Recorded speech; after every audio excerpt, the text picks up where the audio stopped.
Corona රෝගය සම්බන්ධයෙන් මේ වෙනකොට මතුවලා තියෙන තත්ත්වය සම්බන්ධයෙන් අපි පහුගිය දින කිහිපය තුළ රටටම මම හිතන්නේ දැනෙන පණිවිඩ කිහිපයක් ලබා දුන්නා. රජයේ වෛද්‍ය නිලධාරීන්ගේ සංගමයේ විදිහට මේ රෝග ව්‍යාප්තිය සම්බන්ධයෙන් මේ මොහොතේ මතුවලා තියෙන තත්ත්වය සම්බන්ධයෙන් විශේෂයෙන් බලධාරීන්ගේ සහ ජනතාවගේ අවධානය යොමු කරමින් අපි මේ නිකුත් කළපු නිවේදන සහ ඒ ප්‍රකාශයන් හරහා මේ වෙනකොට අපි දකිනවා රට තුළ යම් අවධියක් මේ සම්බන්ධයෙන් ඇති වෙලා තියෙනවා කියන කාරණය. විශේෂයෙන්ම අපි මේ කතා කරන මොහොත වෙනකොට දින 4ක් ඇතුළත මරණ 3ක් වාර්තා වෙලා මරණ සංඛ්‍යාව ඉදිරි කාලය තුළ වැඩිවීමේ යම් ඉඩකඩක් නිර්මාණය වීමෙන් තියෙන පසුබිමක තමයි අපි කතා කරන්නේ. ඒ වගේම ලෝක සෞඛ්‍ය සංවිධානයේ තමන්ගේ සමාජික රටවල් වලට අනුතුරු හංගවලා තියෙන විදිහට මේ මොහොතේදී ප්‍රාදේශීය වශයෙන් ගත යුතු නිවැරදි තීන්දුව తీරන ප්‍රමාද කිරීම හරහා රටවල් වලට ඊටාම් භයානක ප්‍රතිඵල වලට ඉදිරි මාස දෙක ඇතුළත ළඟා වෙන්න සිද්ධ වෙයි කියන ඒ අනතුරු ඇඟවීම ඔස්සේ තමයි අපිට අපේ කතාව දිගාරින්න සිද්ධ වෙන්නේ. දැන් මේකට හොඳම උදාහරණය තමයි දැන් අපි ගත්තොත් එහෙම පහුගිය සතියේ ඉස්සෙල්ලා 15 වෙනිදා වෙනකොට මේ මාසේ අපේ ලංකාව පුරා රෝගීන් වාර්තා වෙච්ච සිතියම තමයි මම මේ ඔබට පෙන්වන්නේ මේ සමීප රූපයක් හරහා. ඒකට මේ සිතියමෙන් පැහැදිලි වෙනවා මේ රතු පාට කලාප මේ සිතියමේ රතු පාට කලාප හරහා ඊටාම පැහැදිලිව පේන්න තියෙන දේ තමයි රතු පාට කලාප හරහා ඊටාම පැහැදිලිව පේන්න තියෙන තමයි අවදානම කොහෙද තියෙන්නේ කියලා. මේ 15 වෙනිදා වෙනකොට තත්ත්වය. ඊට පස්සේ සතියකට පස්සේ අපි මේ සිතියම ඒ සිතියමම අපි අධ්‍යයනය කළාම අපිට පේන්න තියෙන දේ තමයි ඒ රතු කලාප ටික කොයිතරම් දුරට ව්‍යාප්ත වෙලා තියෙනවද කියලා. ඒ නිසා ඊටාම පැහැදිලිව මේ රෝගය රට පුරා ව්‍යාප්ත වීම සඳහා වැඩි ඉඩකඩක් ව්‍යාප්ත වෙමින් පවතිනවා. උපපකුරු නිර්මාණය වෙමින් තියෙනවා කියන පසුබිම ඔස්සේ තමයි අපිට කතා කරන්න සිද්ධ වෙලා තියෙන්නේ.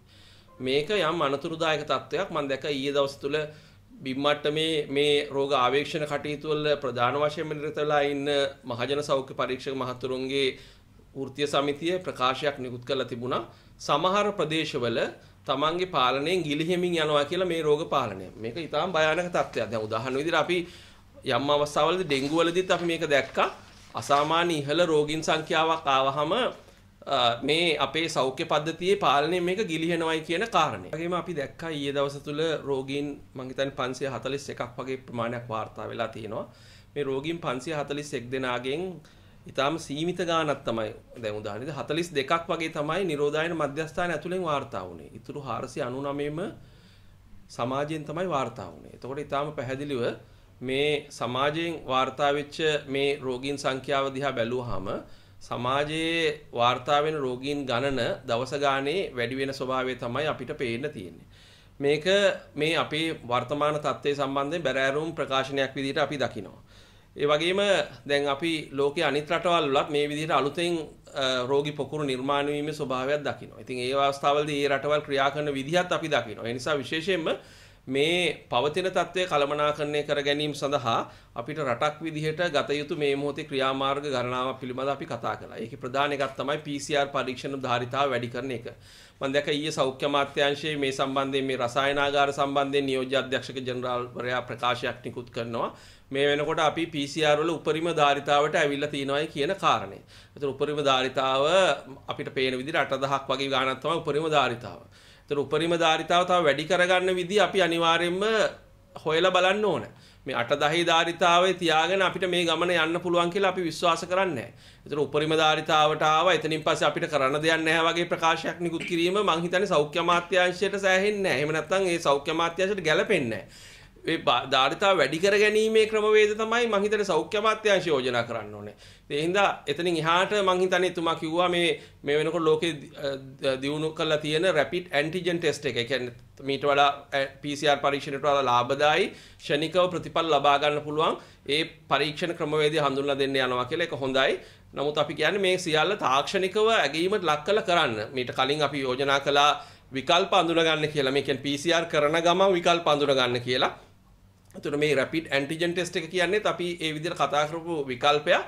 නමුත් මේ විකල්පය අපේ රටට කොච්චර ගැළපෙනවද?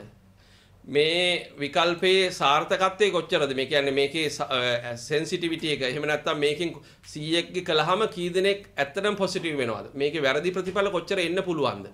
මේ සේරම අධ්‍යයනය කළා තාක්ෂණික කමිටු හරහා ඒ ගන්න තීරණ ඔස්සේ තමයි අපි මේ රට තුලට මේ රැපිඩ් ඇන්ටිජන් ටෙස්ට් එක ගේනවද නැද්ද කියලා තීරණය කරන්න වෙන්නේ. එහෙම නැතුව ව්‍යාපාරික අරමුණු පෙරදරි කරගෙන නම් මේක ගේන්නේ. ඒ හරහා බරපතල තත්ත්වයක් තමයි රට තුල නිර්මාණය වෙන්නේ. මොකද අපි දැක්කා PCR උත් ඔහොම කරන්න ගිහිල්ලා තමයි PCR ටෙස්ට් කිට්ස් 15000කට ආසන්න ප්‍රමාණයක් කල්ලිකුත් වෙලා ගියේ. ඒතකොට මේවත් ගෙනාවට පස්සේ රට තුල ගොඩ ගැහිලා ඉවරලා කල්ලිකුත් වෙන්න සිද්ධ වුණොත් එහෙම හරි තොරතුරු ගන්න නැතුව මේවා ගෙන්නුවොත් එහෙම හරි අනුමැතිය ගන්න නැතුව මේවා ගෙන්නීම හරහා රට තුල බරපතල තත්ත්වයක් මහ ජනතාවගේ ජාතික ධනය නිර්පරාධ වියදම් වීමක් තමයි සිද්ධ වෙන්නේ. ඒ නිසා අපි සියලුම අංශ වලින් ඉල්ලනවා මේ සම්බන්ධයෙන් තාක්ෂණික දැනුම තියෙන සියලු දෙනාගේ අදහස් අරගෙන එකඟතාවයෙන් යුක්තව මේ අලුත් දේවල් කරන්න. එහෙම නැතුව හිතුමනාපිට කරන්න එපා. ඒ හරහා තියෙන තත්ත්වයට වඩා නරක තත්ත්වයට තමයි යන්න වෙන්නේ. ඒතකොට ඒකත් එක්කම ඇන්ටිබොඩි ටෙස්ට් එකක් තියෙනවා. ඒතකොට අපි ඇන්ටිබොඩි ටෙස්ට් එකට දෙන ප්ලේස් එක මොකද්ද? ඇන්ටිජන් ටෙස්ට් එක අපි මේ ඉන්ට්‍රොඩියුස් කරන්න එහෙම නැත්නම් අඳුරලා දෙන්න උත්සාහ කරන අතරතුරේදී අපි කියනවා ඒ සේරම විකල්ප අඳුර ගන්න අතරතුරේදී දැන් PCR ධාරිතාව උපරිමයයි කියලා නිකන් ඉන්නේ නැතුව ඒ PCR ධාරිතාව අඩුම ගානේ තව 2000කින් 3000කින් වැඩි කරගන්න. මේ තියෙන තත්ත්වය යටතේ කටයුතු කළ යුතුයි. විශේෂයෙන්ම කමියුනිටි සෑම්ප්ලින් වලට එහෙම නැත්නම් සමාජය තුල රෝගී නියදි අරගෙන පුද්ගල නියදි අරගෙන පරීක්ෂා කිරීම සඳහා වැඩි ප්‍රමුඛතාවයක් මේ වෙලාවේ දෙන්න ඕන. රෝගීන් නැහැ ඉන්නවා කියලා සලකන්නේ නැතුව අදාළ තැන්වල මේ පරීක්ෂණ සිදු කළ යුතුයි. අහම් පරීක්ෂණ වලට ආ යුතුයි කියලා අපි විශ්වාස කරනවා. එතකොට ඒ தত্ত্বය අපි කළමනාකරණය කර ගැනීමට අපි දක්ෂ වුණොත් අපිට විශේෂයෙන්ම මේ රෝග ව්‍යාප්තිය පාලනය කරගන්න පුළුවන්. දැන් හොඳම උදාහරණය ඊයේ චීනයෙන් වාර්තා වෙනවා. චීනයේ එක්තරා ප්‍රාන්තයක රෝගී පොකුරක් ආයි නිර්මාණය වෙමින් තියෙනවා. රෝගීන් 130 ගණක් වගේ. එතකොට ඒගොල්ලෝ මුලින්ම කරන වැඩේ තමයි PCR ධාරිතාව වැඩි කරලා ඒ සමස්ත ජනගහණයෙන් කොටසක් නිරූපණය වෙන පරිදි PCR පරීක්ෂණ ලක්ෂ 47ක් වහාම සිද්ධ කිරීම. එතකොට අපිට ඒ වගේ ලොකු ධාරිතාවකට යන්න බෑ. නමුත් අපේ දැනට තියෙන ධාරිතාව වැඩි කරගන්න අපි රටක් විදියට කටයුතු කළ යුතුයි කියලා තමයි අපි මේ පරීක්ෂණ සමගද ඇග්‍රෙසිව් ටෙස්ටිං එක හඹාගොස් පරීක්ෂා කිරීම මෙතෙන්දී තාම වැදගත් වෙන හින්දා. ඉතින් ඒ හින්දා අපි අප්‍රේල් 4 වෙනිදා ජනාධිපතිතුමාට ඉදිරිපත් කරපු මේ එක්සිට් ස්ට්‍රැටජි එක එහෙම නැත්නම් මේ COVID-19 පාලනය සම්බන්ධයෙන් වෙන එක්සිට් ස්ට්‍රැටජි එක. ඒතර ඒකේ දිගුවක් විදියට අප්‍රේල් 4 වෙනිදා දුන්නේ ඒකේ දිගුවක් විදියට ඊයේ දවස් තුල අපි අතිගරු ජනාධිපතිතුමාට බාර දුන්නා.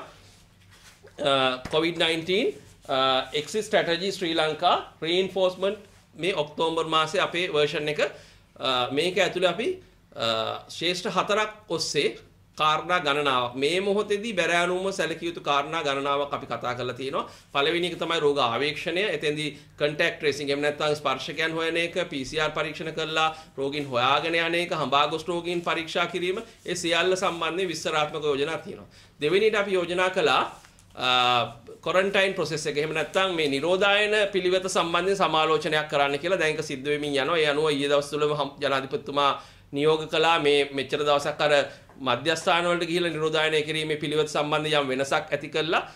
ගෙවල් වල නිරෝධායනය පුළුවන් තරම් ධෛර්යමත් කරන්න කියලා අපි එතෙන්දිත් කියන්නේ සියලු දෙනා ගෙවල් වල නිරෝධායනය කරන්න බෑ.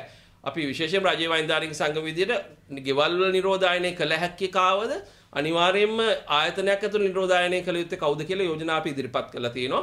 ඒ යෝජනා අනුව සිලෙක්ට් කරලා තෝරගෙන ගෙවල් වල වගකීමක් සහගත නිරෝධායනය වෙන්න පුළුවන් පිරිස කවුද? එතනින් එහාට ගියාට පස්සේ අනිවාර්යයෙන්ම ආයතනයක් ඇතුළේ නිරෝධායනය කරන්න ඕන කවුද කියන එක සම්බන්ධයෙන් හරි තීරණ ප්‍රකාශයටපත් කළ යුතුයි කියලා අපි මේ ලියවිල්ල හරහා යෝජනා කරලා තියෙනවා. තුන්වෙනි කාරණේ තමයි මේ ලියවිල්ල ඇතුළේ තියෙන treatment options. එහෙම නැත්නම් ප්‍රතිකාර සේවා සම්බන්ධයෙන් අපි යෝජනා කළා තල 3ක ප්‍රතිකාර සේවා පද්ධතියක් හදන්න කියලා. යම් යම් මට්ටම් වල දැන් උදාහරණ විදිහට රෝග ලක්ෂණ කිසිවක් පෙන්වු නොකරන නිරෝගී තරුණ පිරිසට අර වැඩිහිටියන්ට වයසක අයට රෝග ලක්ෂණ තියෙන අයට දෙන සත්කාරයම දෙන්න අවශ්‍ය නැහැ. ඒතර මේ මට්ටම් 3ක සත්කාර සේවාව සම්බන්ධයෙන් මේකේ පැහැදිලි විස්තරාත්මක යෝජනා අපි අන්තර්ගත කරලා තියෙනවා. හතරවෙනියට අපි මේ ප්‍රජාවගේ මේ ප්‍රතිශක්තියත් එක්ක බැඳිලා තියෙන රෝගයක් නිසා ඉමුනිටි එක වැඩි කරන්න. එහෙම නැත්නම් ප්‍රතිශක්තිය ප්‍රවර්ධනය කිරීම සඳහා අවශ්‍ය කරන යෝජනා මේ යෝජනාවලිය ඇතුලේ අපි දාලා තිනවා. විශේෂයෙන්ම හොඳ පුරුදු ඇති කරගන්න එක, අපේ ආහාර රටාව දේශීය පාරම්පරික ආහාර රටාවකට යන එක, ඊගාවට අපි වතුර වැඩිපුර ජලය පානය කරන එක, නිින්ද විවේකය, ඒ වගේම අපි වැරදි පුරුදු වලින් ඈත් වෙන එක, ශනික ආහාර, කෙටි ආහාර වලින් ඈත් වෙන එක, ඊළඟට අපි ගත්තාම මත්ද්‍රව්‍ය, මත්පැන් ඒවයින් දුරස් වෙන එක, ඒ හරහා අපේ ප්‍රතිශක්තිය වැඩි කරන ක්‍රියාමාර්ග වල යන එක, ඒ සියල්ල සම්බන්ධයෙන් අපි මේ යෝජනාවලිය ඇතුළේ විස්තර ඉදිරිපත් කළා තියෙනවා. ඒක විශේෂයෙන්ම ජනතාවට මේ පණිවිඩ ලබා දීම හා ඒක ධෛර්යමත් කරන්න අවශ්‍ය කටයුතු කරන්න. මම දකිනවා ආයුර්වේද දෙපාර්තමේන්තුව හරහා විශේෂයෙන් ආයුර්වේද ඖෂධ ගණනාවක් මේ වෙනකොට හඳුන්වා දීමින් යනවා මේ ප්‍රතිශක්තිය වැඩි කිරීම සඳහා උපයෝග කරගන්න. ඒවා සම්බන්ධයෙන් විද්‍යාත්මකව හදාarලා ඒ ආයුර්වේද බටහිරද කියලා බලන්නේ නැතුව මේ ඖෂධ සම්බන්ධයෙන් මේ හරහා මම හිතන්නේ පොදුවේ මේවා කොවිඩ් ප්‍රතිකාර නෙමෙයි නමුත් කොවිඩ් සඳහා ඔරොත්තු දීමේ හැකියාව වර්ධනය කරන ප්‍රතිශක්තිය වර්ධනය කරන යම් ක්‍රමවේද. ඒතකොට මේ ක්‍රමවේද වලට තියෙන ඉඩ කඩ පිළිබඳ හොයලා බලන්න අපි එකඟතාවය පළ කරනවා. ඒතකොට පස්වෙනිට අපි යෝජනා කරලා තියෙනවා මේ ඇත්ත අවදාන මොකක්ද කියන එක ජනතාවට sannivedanaya කරලා හරි risk communication එකක් කරලා ඒකට අනුව වගකීම් සහගතව ජනතාව හැසිරීම සම්බන්ධයෙන් කටයුතු කරන්න කියලා. අපි දකිනවා ගොඩක් දෙනෙක් වගකීම් සහගතව හැසිරෙනවා. නමුත් අතලොස්සක් කරන මේ සමහර ක්‍රියාකාරකම් නිසා මුළු සමාජයක්ම රටක්ම අනතුරට යනවා. දැන් ඊයේ දවසේ අපි දැක්කා ඇදිරි නීති ඉවත් කරපු සමහර ප්‍රදේශවල සමහර දෙනෙක් හැසිරිච්ච විදිය. දැන් උදාහරණ කඩවත කිරිල්ලවල මේ පැත්තේ අපි දැක්කා ඉතාල වගකීම් විරහිතව මිනිස්සු හැසිරෙනවා. කොවිඩ් තිබුණාද කියලා නැහැ. ඒතොර ඒ නිසා මේ සියල්ල හරහා නැවත අපි අතවනන්නේ කොවිඩ් වලට. එහෙම නැත්නම් අපි රටක් විදියට පරාජය කරා ගෙන යන්න තමයි මේ පිරිස කටයුතු කරමින් ඉන්නේ. දැන් ඊයේ අපි කහතුඩුව ප්‍රදේශයේ දැක්කා මාළු වෙළඳෙක් සම්බන්ධයෙන් ඇතිවෙච්ච සිද්ධිය. එයා හොඳටම දන්නවා තමන් ගියා කියලා පෑලියගොඩ මාළු වෙළඳපළට. මුළු රටටම පණිවිඩය දීලා ඉවරයි. ඒ පරිසං වෙන්නේ, ඒ නිරෝධායනය වෙන්නේ, ඒ කොහෙවත් යන්න එපා. PCR කරගන්න, ඒක ප්‍රතිඵල එනකන් ගෙවල් වලටලා ඉන්න. එහෙම තියෙද්දි මගුල් ගෙවල් දෙකකට ගිහිල්ලා තමන්ගේ පුතාගේ මගුල් ගෙවල් වලට ගිහිල්ලා මගුල් ගෙදර කාඩ් බෙදන්න ගෙවල් 30 40කට ගිහිල්ලා මුළු ඒ ප්‍රදේශයම අනාරක්ෂිත කළා. දැන් මේ එක පැත්තකින් අපි හොඳ ආදර්ශ දකින අතරදී නරක ආදර්ශ අපි රටට ඉදිරිපත් කළ යුතු මේවා නවත්ත ගන්න. අපි අර පළවෙනි රැල්ල අවස්ථාවේදී දැක්ක හංවැල්ල ප්‍රදේශයේ තාත්තා කෙනෙක් රට ඉඳලා ඇවිල්ලා තමන්ගේ දුවගේ අසාධ්‍ය තත්ත්වෙන් හිටපු තමන්ගේ කුඩා දරුවාගේ අඩුම ගානේ දරුවා මරන මලගමට සහභාගී වුණේ නැහැ. දරුවාගේ මිනිය දිහා වෙන ගෙදරක ඉඳන් S2 කඳුළු තියාගෙන බලාගෙන හිටියා. එහෙම වගකීම් සහගතව හැසිරෙන පියවරු ඉන්න රටක මේ ඊයේ කහතුඩුවේ මාළු ඒ ව්‍යාපාරිකයාගේ කතාව අපි මතක් කරන්න සිද්ධ වෙලා තියෙන්නේ මේ හරහා රටට වෙන බලපෑම් නිසා. ඒ නිසා ජනතාවට තියෙන වගකීම අපි තේරෙන භාෂාවෙන් ජනතාවට මතක් කරන්න ඕනේ. Tamanට ජාතික වගකීමක් මේ වෙලාවේ පැවරෙනවා. විශේෂයෙන්ම ගෙවල් වලින් එළියට බහින්න එපා කියන කාරණේ අපි කිව්වා අත්‍යවශ්‍ය දෙයකට ඇරෙන්න. ඒක අපි නැවත මතක් කරනවා. ඒ වගේම නැවත ගෙදර එනකොට කොරෝනා ගෙදර අරන් ඉන්න නැහැ කියන අදිෂ්ඨානීය යුක්තව නැවත ගෙදරට එන්න එළියට බහින්න කියලා අපි කිව්වා. ඒක අපි නැවත මතක් කරනවා. එළියට බැස්සට පස්සේ මුවාවරණයක් පළඳින්න අත්සෝදන්න මන්ත්‍රයක් වගේ අපි ජප කරලා තියෙනවා මීටරේ දුර තියාගන්න ශ්වසන සස්තාව පාවිච්චි කරන්න කියලා. නැවත මතක් කරනවා. මේ සේරම නැවත මේ විදිහටම කියන්නේ. මේ ගොඩක් දෙනෙක් මේ වහන අතරතුරේ සාමත් සුළුතරයක් මේකේ දැනුම තිබුණාට ඒක අවබෝධයෙන් භාවිතා කරන්නේ නැහැ. ඒ හරහා සමාජයම තමයි අනාරක්ෂිත වෙන්නේ. රටම තමයි අනාරක්ෂිත වෙන්නේ. ඒ නිසා විශේෂයෙන් මේ මොහොතේදී අපි ඉදිරියේ සමාජ ව්‍යාප්තියක් කරා යනවද රට වහ ගන්නවද කියලා තීරණය වෙන්නේ ජනතාව විදිහට අපි මේ වෙලාවේ හැසිරෙන විදිහත් එක්ක. ඒ නිසා අපි අනිත් සමස්ත ජනතාවට කියනවා මේ වැරදි පුරුදු වල නිරත වෙන කවුරු හරි ඉන්නවනම් ඔබට තියෙන සමාජ වගකීමක් තමයි ඒ ආවේකෙන් මුදව ගන්න එක. ඒ සම්බන්ධයෙන් බලධාරීන් දැනුවත් කරන එක. නිරෝධායන වෙලා ගෙවල් වල ඉන්න ඕන කෙනෙක් පාර පුරා ඇවිදිනවා නම් ඒ පිළිබඳව ඔබ දකිනවා නම් කට වහගෙන ඉන්න එපා. ඒ සම්බන්ධයෙන් විරෝධය පළ කරන්න. ඒ වගේම අදාළ ප්‍රදේශ සෞඛ්‍ය වෛද්‍ය නිලධාරී මහජන සෞඛ්‍ය පරීක්ෂකවරයාට දැනුම් දෙන්න. ඒ හරහා ඒ මැදිහත් වීම සිද්ධ කරන්න. එහෙම නැති වුණොත් තමන්ගේ ගම පලාත දිස්ත්‍රික්කයේ රටම තමයි අනාරක්ෂිත වෙන්නේ. ඒතර මේ සියල්ල අපිට නැවත නැවත මතක් කරනවා. ඒ වගේම අවදානම් කණ්ඩායම් රැක බලා ගැනීම මේ මොහොතේ අපේ ප්‍රමුඛ අවධානයට ලොක් යුතු දෙයක් තමයි. මොකද සමාජ ව්‍යාප්තියක් කරා ගියොත් එහෙම මේ සම්පූර්ණ චිත්‍රය උඩු යටිකුරු වෙනවා. මරණ ගාන වැඩි වෙනවා. අපේ පද්ධති කඩන් වැටෙනවා. ඒ නිසා අපි නැවත අවධාරණය කරනවා. අපේ ගර්භණී අම්මලා ටිකව, අපේ වැඩිහිටියෝ වයසක අයව, අපේ දියවැඩියාව, පිළිකා, අධික රුධිර පීඩනය, හෘද රෝග, වකුගඩු රෝග තියෙන ඒ වගේ බෝනවන රෝග තියෙන පිරිස රැක බලා ගැනීම විශේෂයෙන්ම මේ මොහොතේ අපේ ප්‍රමුඛතාවය. ඒ හරහා මරණ වළක්වන්න ඉදිරියේදී එන්නට નિયમિત සමාජ ව්‍යාප්තිය වළක්ව ගන්න, ඒ වගේම මරණ ගාන අඩු කර ගන්න, රටම වැහෙන එක වළක්වන්න අපි දීලා තියෙන මේ ක්‍රමවේදත් එක්ක ඉස්සරහට යන්න කියන එක තමයි අපි බලධාරීන්ට වගේම රටට කරුණු ඉදිරිපත් කරන්නේ. මේ වන විට VTM මේ කියන්නේ PCR කරන පක්ෂණ කට්ටවල අනිත් මේක අඩුවක්. PCR කට්ටල අඩුයිද ඊට සම්බන්ධ අනිත් දේවල් අඩුයිද? දැන් මේ වන විට අනුරාධපුරේ රෝහලින් ඇවිල්ලා තිනවා මේ MRI එකට මේවා ගෙනියන්න. එතකොට කියලා තිනවා නැහැ කියලා. අන්තිමට හිස්සකින් යන්න දෙලා වෙලා තිනවා. සෝයිස කාන්තා රෝහලේ PCR කරගන්න බැරුව කාන්තාව මග ඉඳගෙන ඉන්නවා. එතකොට රට තුල මේ තත්ත්වය භයානක තත්ත්වයක් නෙවෙයිද? ඔව් මම හිතන්නේ ওই කාරණේ අපි තාම පැහැදිලිව පහුගිය කාලය තුල කතා කළා. ඕක හින්දාම තමයි අපි මෙහෙයුම් මැදිරියක් ආරම්භ කරන්න කිව්වේ. ඒතර ඔය සියලුම තොරතුරු මොනවද තියෙන්නේ? හෙට දවසට අපිට VTM කොච්චරක් තියෙනවද? VTM කියලා කියන්නේ viral transport medium.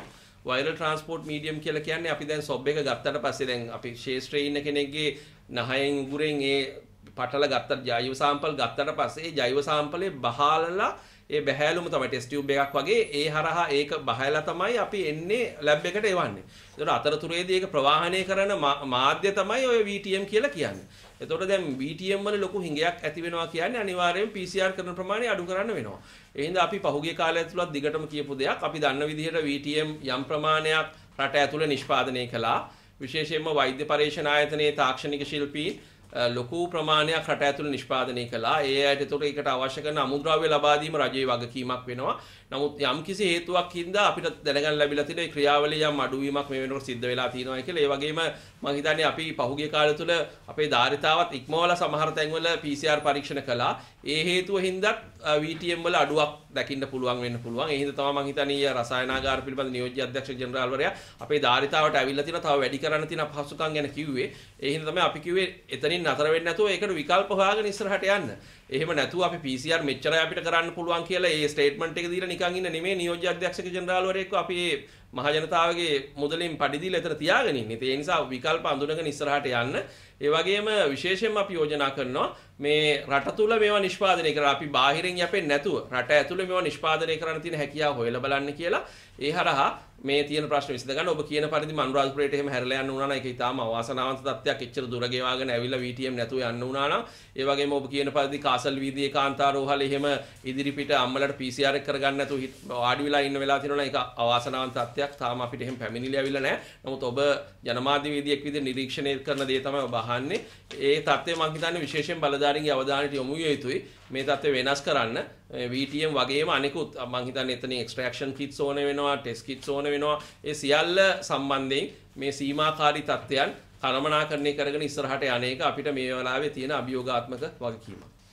ඒ වගේම දැන් මේ රාජ්‍ය ඇමරිකන් රාජතාන්ත්‍රිකයෝ කීප දෙනෙක් මේ රටට පැමිණෙනවා. එතකොට දැන් අපි දන්නවා පිටරටින් එනකොට නිරෝධායන වෙලා තමයි රටට එන්න ඕනේ. දැන් මොවුන් ගෙන්නනකොට මේ නිරෝධායන ක්‍රමවේදයන් වලට අනුකූලවද ගෙන්නන්නේ නැත්නම් ඊට පරිබාහිර වෙන ක්‍රමයක්ද? මේක අනාරක්ෂිත නැද්ද රටට? මෙහෙම ඊයේ මම දැක්කා ওই ප්‍රශ්නය වසංගත රෝග විද්‍යාංශයේ අධ්‍යක්ෂකවරයාගෙන් අහනවා මාධ්‍යවේදීන්. එතෙන්දී වසංගත රෝග විද්‍යාංශයේ අධ්‍යක්ෂකවරයාගෙන් කිසි ප්‍රශ්නයක් නැහැ. ඒ සම්බන්ධයෙන් සියලුම සෞඛ්‍ය ක්‍රමානුකූල ඒ කටයුතු කළා යන්නේ කියලා. ඒ හින්දා අපි රජයේ වෛද්‍යාරික සංඝ විදිහට අපිට දෙන්න තියෙන දේ තමයි මේ සම්බන්ධයෙන් මේ රාජතාන්ත්‍රික සම්බන්ධතාවත් පළුදු කරගන්න නැතුව අපේ රටේ ජනතාව අනාරක්ෂිත කරන්න නැතුව තමයි මේ සියල්ල සිද්ධ වෙන්න ඕනේ. දැන් ওই චීන දූත පිරිස එන අවස්ථාවේදී සමහරු මේ සම්බන්ධයෙන් කතා කළා. එතෙන්දිත් මම හිතන්නේ සෞඛ්‍ය අංශ වලින් ඒ සම්බන්ධයෙන් පැහැදිලි කිරීමක් ආවා. ඇමතිතුමියත් මම හිතන්නේ පාර්ලිමේන්තුවේ සම්බන්ධයෙන් ප්‍රකාශයක් සිද්ධ කළා. මේ අවස්ථාවේදීත් ඒ සම්බන්ධයෙන් මතුවලා තියෙනවා කාරණා මම හිතන්නේ පැය කිහිපයක සංචාරයක් සඳහා තමයි එන්නේ කියලා තියෙනවා. ඒ නිසා විශේෂයෙන් මේ සමාජය අනාරක්ෂිත නොකර රාජතාන්ත්‍රික සම්බන්ධතා රැකගෙන මේ ගමනේ ආයතයි කියලා තමයි විශ්වාස කරන්නේ. විශේෂයෙන් අපිට තේරිච්ච විදිහට වසංගත රෝග විද්‍යාංශයේ සම්පූර්ණ අනුමැතිය අරගෙන තමයි මේ සියල්ල සිද්ධ කරන්නේ. මොකද වසංගත රෝග විද්‍යාංශයේ අධ්‍යක්ෂකවරයා ඊටාම පැහැදිලිව කිව්වා මේ හරහා කිසිදු ප්‍රශ්නයක් ඇති වෙන්න ඉඩ තියන්නේ නැහැයි කියලා. පාර්ලිමේන්තුවට සහ ළමාරෝහල කියන්නේ රට කරවන ඇත්තෝ ඉන්න පාර්ලිමේන්තුවේ. ඔක්කොමකින් උත්තරේ අන්තිමට දෙන්නේ ඒගොල්ලන්. රටේ ඉන්න මොන කට්ටිය ළමාරෝහලේ ඉන්නවා. මේ දෙකටත් මේක රිංගලා තියෙනවා. ඔව් මම හිතන්නේ රිංගපු නැති තැනක් නෑ. ඔබ කියපු විදිහට විශේෂකාර බලකායි මම දැක්කා යම් ප්‍රමාණයක් පොසිටිව් වෙලා තියෙනවා. ඊගාවට අනිත් හැම ආයතනයක වගේ යම් මට්ටමක බලපෑමක් එල්ල වෙලා තියෙනවා. ඒතර පාර්ලිමේන්තුවටත් මේකේ බලපෑම ඇවිල්ලා තියෙනවා. ඒ හින්දා මම හිතන්නේ දවස් දෙකක කාලයක් වහලා විස බීජ හරණයට ලක් කරනවා කියලා මම දැනගත්ත ජනමාධ්‍ය හරහානිකුත් වෙලා තියෙනවා. ඒ වගේම ඔබ කියපු ළමා රෝහලේ විශේෂයෙන් මේ තත්ත්වය ඊටාම අපි සැලකිල්ලට ලක් විය යුතු කාරණයක්. මොකද මෙතෙන්දී වැදගත් වෙන්නේ මේ කුඩා ළමයින්ට හැදෙන එකෙන් කිසි ප්‍රශ්නයක් වෙන්නේ නැහැ. මේ ළමයි දන්නෙත් නැහැ ඇවිල්ලා හොඳ වෙලා යනවා. නමුත් මේ ළමයි මේ සමාජයට ගිහිල්ලා නෙමෙයිනේ මේක හැදුනේ. දැන් මේ ළමයි කවුරුවත් පෑලියගොඩ මාළු වෙළඳපළට ගිහිල්ලා නෙමෙයිනේ. එහෙම නැත්නම් මේ මිනුවන්ගොඩ ඇඟලුම් කම්මලට ගිහිල්ලා නෙමෙයිනේ හැදුනේ. කවුරු හරි මේ ලෙඩේ ගෙදරට ගහලා තියෙනවානේ. ඒ හරහානේ ළමයින්ට හැදුනේ. එතකොට මේ ළමයින්ට හැදෙනවත් එක්කම ගෙවල් වල වැඩිහිටියොත් ඉන්නවනේ. වයසක අපේ සීයලා ආච්චිලාත් ඉන්නවනේ. දියවැඩියාව අධික රුධිර පීඩනයේ තියෙන පිළිකා තියෙන ඈත් ඒ ගෙවල් වල ඉන්නවනේ. එතකොට මේකෙන් කියවෙන දේ තමයි ළමයින්ගෙන් මේ අපි හොයාගත්තා වගේම ගෙවල් ඇතුලේ මේ අයත් ඉන්න පුළුවන්.